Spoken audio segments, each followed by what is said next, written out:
사람의 모든 불행은 혼자 있을 수 없는 것에서부터 생긴다. 세상엔 어디에나 모든 곳에 파리떼 같이 달려들어 아무 곳에나 들러붙는 수준 낮은 사람들이 있다. 그들이 그렇게 하는 것은 자신들의 무료함에서 벗어나기 위해서이거나 자신의 삶에서 부족한 부분, 즉 감정, 자존감, 즐거움, 만족감 등을 채우기 위함이다. 그러나 스스로 정신적인 따뜻함을 충분히 지닌 사람은 굳이 사람들 사이에 끼어들 필요가 없다. 스스로 사색하는 지적인 사람은 오히려 홀로 있는 생활을 통해 두 가지 이점을 얻는다. 첫째는 오로지 자기 자신과만 함께 한다는 것이고, 둘째는 타인과 함께 하지 않는다는 것이다.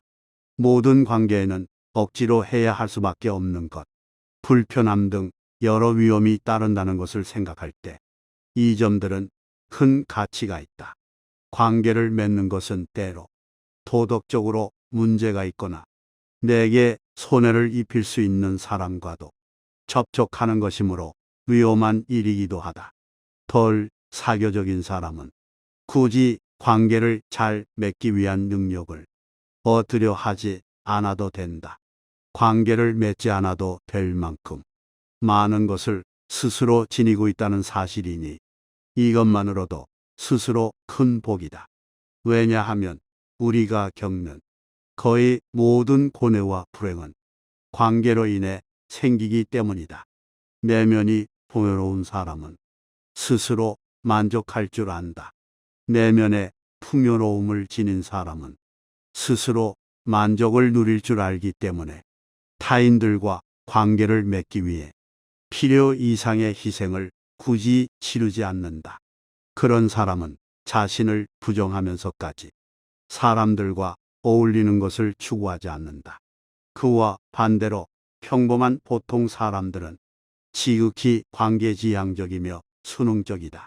그런 사람들은 자기 자신을 참는 것보다 남을 참는 것이 더 쉽다.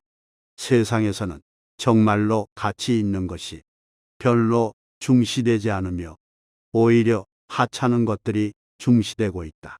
뛰어나고 탁월한 사람들이 은둔 생활을 하는 것을 보면 그런 사실이 입증된다. 스스로 옳은 철학을 가진 사람이라면 자신의 자유를 지키고 더 잘 누리기 위해서 자신의 욕구를 제한하고 자기 자신에게 깊이 만족하는 것이 진정한 삶이 지혜라는 걸 알 것이다. 현명한 사람은 적절한 거리를 둔다.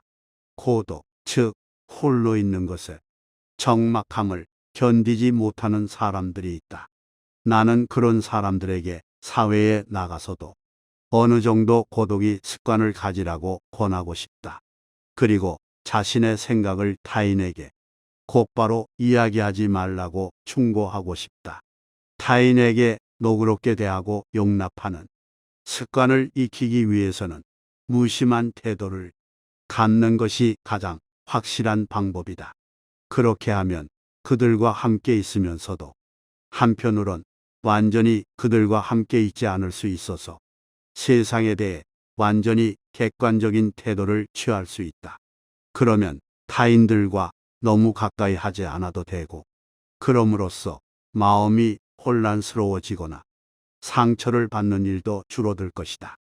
세상은 불에 비유할 수도 있다. 현명한 사람은 불을 쬐 때 적절한 거리를 두고 하지만 어리석은 사람은 손을 불에 직접 집어넣어 화상을 입은 다음에야 고독이라는 차가운 것으로 도망쳐 손이 타고 있다고 한탄한다. 외적인 빈곤함은 내적인 빈곤으로부터 시작된다. 사람은 자신의 궁핍을 극복해낸 후에도 여전히 궁핍함으로 어려움을 겪는 다른 사람들처럼 곧 다시 불행함을 느낀다. 그건 바로 내면의 공허함과 의식의 빈약함, 정신의 빈곤함 때문이며, 그렇기 때문에 사람은 자신과 비슷한 부류의 사람들과 계속 어울리게 된다. 결국 유유상종이 되는 것이다. 사람들은 외적인 자극을 통해 내적인 만족을 획득하려고 노력하지만 그래 봐야 소용없다. 내적으로 궁핍한 것이 결국 외적인 궁핍도 초래하는 것이다. 세상에서 가장 중요한 것, 그 사람 자신을 이루고 있는 것, 언제나 그와 함께하며 따라다니는 것, 아무도 그에게 새로 줄 수도 빼앗아 갈 수도 없는 것, 그것이야말로 그가 획득하고 가질 수 있는 모든 것보다 중요한 것이다. 또한 그것이야말로 남의 눈에 비친 자신의 모습보다 훨씬 더 중요하다. 불필요한 것이 너무 많다. 재기 있는 사람은 혼자 있을 때도 자신의 사고와 상상력으로 커다란 즐거움을 얻을 수 있지만 둔감한 사람은 사교나 연극, 여행이나 오락을 계속 즐기면서도 지루함을 견디지 못해 고통스러워한다. 선하고 온화하며 부드러운 인격을 지닌 사람은 궁핍한 상황에서도 만족할 줄 알지만 탐욕스럽고 시기심이 많으며 악한 성격을 지닌 사람은 아무리 소유해도 만족할 줄 모른다. 비범하고 정신적으로 탁월한 인격을 한결같이 지니고 있는 사람에게는 보통 사람들이 추구하는 향락의 대부분이 불필요하고 거추장스러우며 성가신 것일 뿐이다.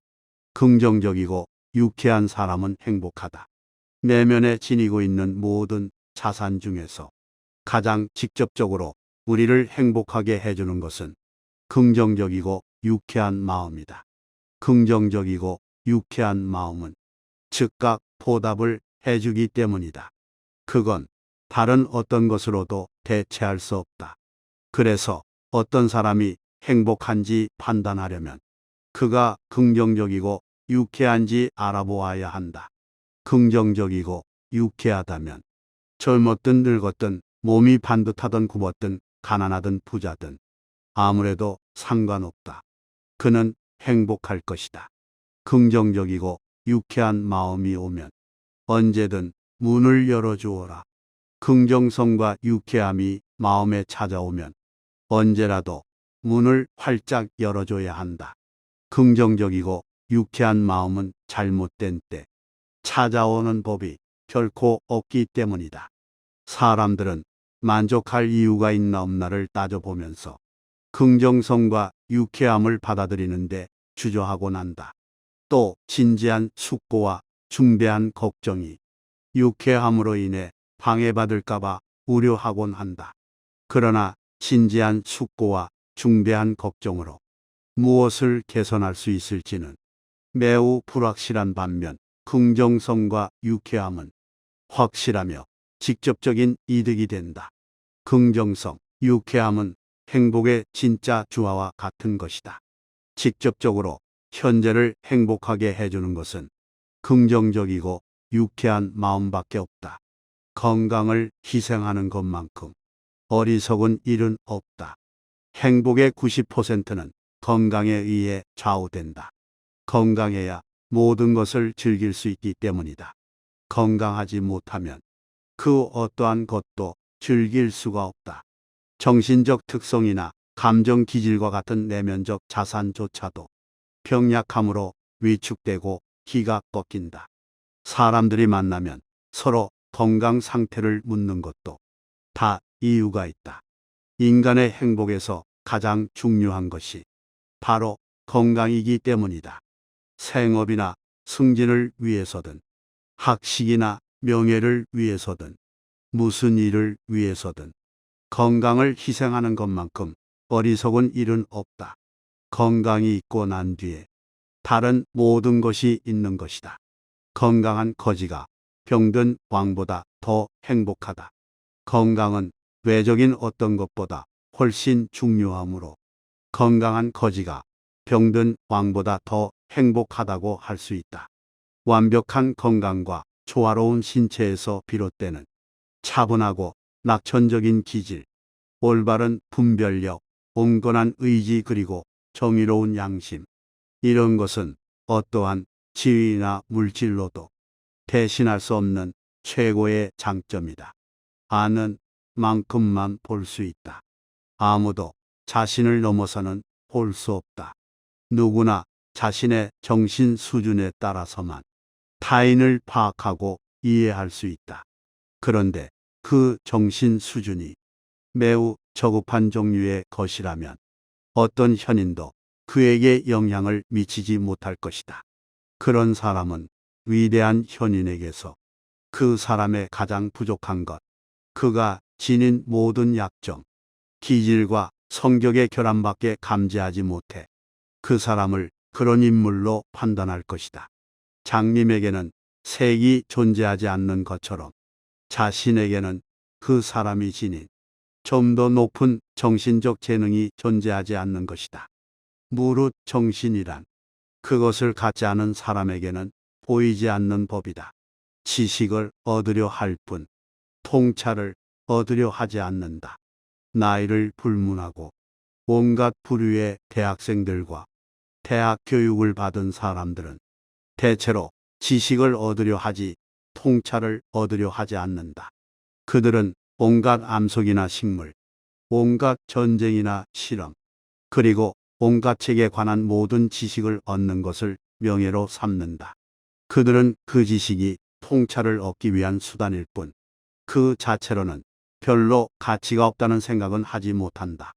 많이 아는 채 아는 사람들의 엄청난 박식함을 볼 때마다 나는 이따금 이렇게 중얼거린다. 저렇게도 읽은 책이 많은데 생각은 그렇게도 하지 않다니 끝에 가서야 전체를 볼 수 있다. 나그네가 언덕에 다다라서야 비로소 자기가 걸어왔던 온갖 구문 길들을 알 수 있게 되는 것처럼 우리도 인생의 한식이나 생애의 끝에 가서야 비로소 자신이 쌓은 업적과 결과의 참된 연관성, 그것들의 가치를 제대로 인식할 수 있다. 우리는 매 순간마다 지금 이 시점에 가장 옳고 적절하다고 생각되는 일을 선택하면서 행동하고 있을 뿐이다. 하지만 결과를 보아야만 일이 어떻게 진행되었는지 알 수 있고 전체적인 연관성을 되돌아보고서야 그것이 어떤 방법으로 일어났는지를 제대로 깨달을 수 있다. 나이에 따라 현재의 색조가 달라진다. 우리는 평생에 걸쳐 현재만을 소유할 수 있을 뿐이다. 그런데 같은 현재이면서도 다른 점은 젊은 시절에는 우리 눈앞에 긴 미래가 펼쳐져 있지만 인생의 마지막이 되면 긴 과거가 우리 뒤에 있다는 사실이다. 우리의 눈은 젊은 시절에는 펼쳐진 미래를 보는 눈이고 마지막 시절에는 걸어온 과거를 보는 눈이다. 우리의 성격은 변하지 않지만 기질은 변화를 겪으며 그때마다 우리 눈에 보이는 현재의 색조는 달라지게 된다. 추억이 점점 짧아지는 이유, 나이를 먹을수록 중요하지 않은 일들이 점점 더 많아진다. 즉 나중에 되돌아 생각해 볼 가치가 있다고 여겨지는 일들이 줄어드는 것이다. 반추하지 않으면 망각되고 점점 흔적도 남지 않게 된다. 더구나 불쾌했던 일들은 기억하고 싶어 하지 않는 게 사람의 본능이다. 허영심에 상처를 주는 일은 더 그렇다.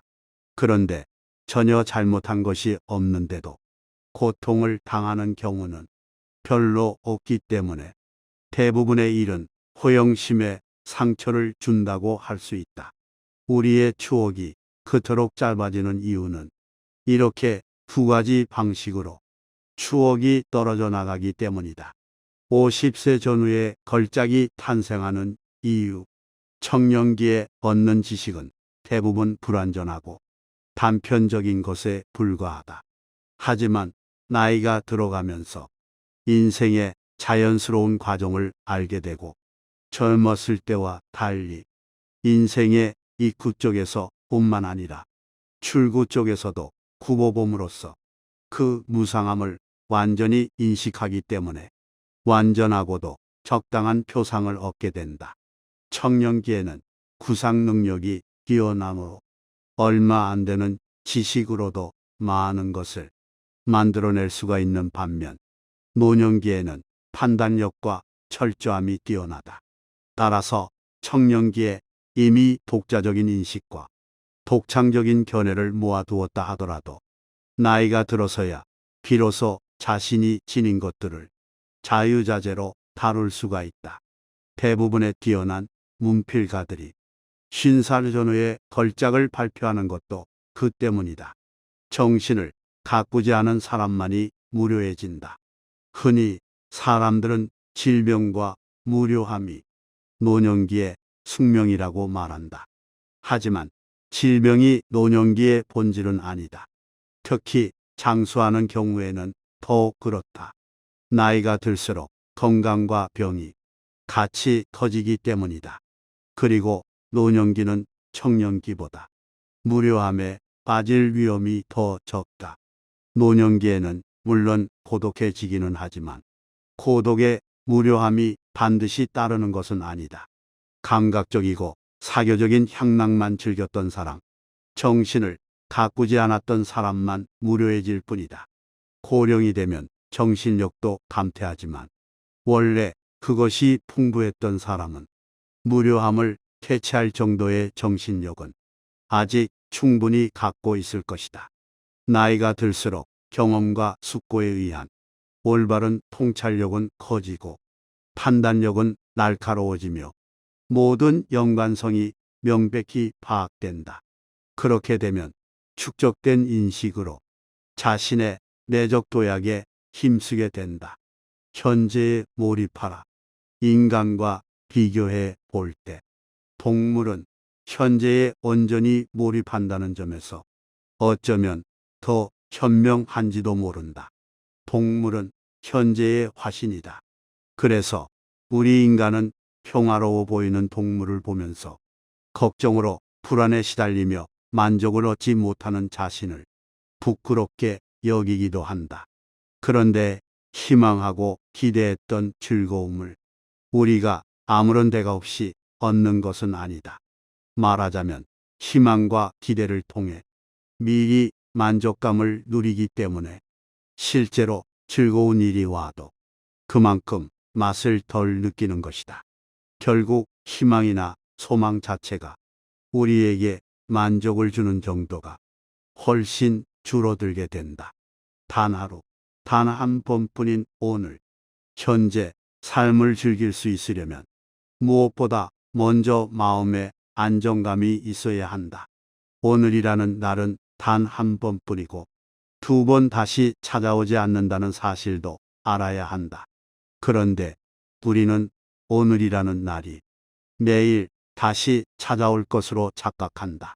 내일 역시 두 번 다시 찾아오지 않는 또 다른 하루일 뿐이다. 병에 걸렸을 때나 슬픔에 빠져 있을 때 우리는 고통과 후회가 없었던 과거의 시간을 한없이 부러워하며 마치 잃어버린 낙원이나 진가를 인정하지 못했던 친구를 떠올리는 것처럼 아쉬워한다. 그렇다는 사실을 언제나 건강한 때에도 의식하고 산다면 현재를 좀 더 가치 있게 평가하고 즐길 수 있을 것이다. 누구나 고통에 시달리는 가련한 배우처럼 내면을 들여다보면 누구나 똑같이 고통에 시달리는 가련한 배우처럼 살고 있다. 치유와 부의 차이에 따라 각기 다른 자신의 역할을 수행하지만 내적인 행복과 기쁨마저 그런 역할과 꼭 일치하는 것은 아니다. 한풀 벗겨보면 고통에 시달리는 똑같은 가련한 멍청이에 지나지 않는다. 사람에 따라 고통의 내용은 다를지라도 본질적으로는 모두에게 대체로 비슷하다. 물론 정도의 차이는 있지만 그렇다고 해서 신분과 복, 지위에 따라 큰 차이가 있는 것은 결코 아니다. 모든 일은 절반으로 나누어진 두 가지로 이루어져 있다. 모든 일은 주관적인 측면 반, 객관적인 측면 반으로 이루어져 있다. 객관적 측면으로 아무리 멋지고 훌륭해도 주관적 측면으로 별 볼일 없게 느껴지면 불만족스럽게 느껴지고 만다. 아무리 경치가 좋은 곳도 날씨가 나쁘거나 성능이 나쁜 카메라로 찍으면 아름답게 보이지 않는 것과 마찬가지다. 행복은 타인의 판단에 좌우되지 않는다. 타인에게서 존경을 받는 삶이 궁극적인 목표라면 그 인생은 안타깝지만 너무나 어리석다고 할 수 있다. 타인의 판단을 너무 중요시하는 것은 지나친 망상이다. 이러한 망상은 우리의 본성에도 뿌리박고 있지만 사회와 문명의 변화 속에서도 생겨났을 것이다. 그러한 망상은 우리의 행위 전체에 엄청난 영향을 미치고 우리의 행복에 해로운 영향을 미친다. 남들이 뭐라고 할 것인가의 노예가 되어 시종 불안에 사로잡혀 살게 되기 때문이다. 행복은 자기 자신에게 만족하는 사람의 것. 자기 자신에게 만족하고 자기 자신이 전부여서 나는 모든 재산을 몸에 지니고 다닌다고 말할 수 있다면 그것이야 말로 가장 확실하고 유일한 행복일 것이다. 따라서 행복이란 자기 자신에게 만족하는 사람의 것이다 라는 아리스토텔레스의 말을 자주 되뇌일 필요가 있다. 왜냐하면 세상 속에서는 온갖 어려움과 경쟁, 위험과 불쾌한 일들을 피할 수 없는데 그 속에서 조금이나마 안심하고 의지할 수 있는 것은 자기 자신밖에 없기 때문이다. 오랜 시간 시청해 주셔서 감사합니다. 구독과 좋아요 부탁합니다. 감사합니다.